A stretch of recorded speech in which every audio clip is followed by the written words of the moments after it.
What's up, everyone? Welcome to Program Your Mom. Today I'm going to show you how to get into your GMC Terrain if the battery dies in it. So this is a 2018 Terrain we're looking at here, but it will be the same on several different years.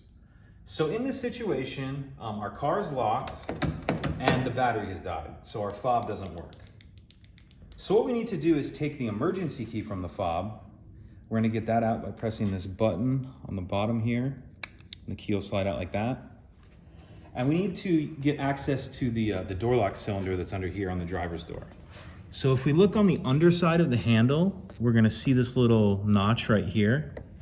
So what we're gonna do is push the key up in that notch, then we're gonna pull the door handle out like that and just wiggle your key a little bit, and that's gonna loosen that, and that cap will come off like that.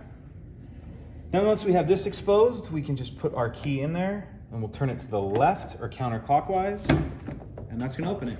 Now you can pop your hood and either jump your battery or change it, whatever you need to do. So pretty simple. If you have any questions, please let me know. If you could take a second to like and subscribe, it helps us out and I'd appreciate it. Thank you.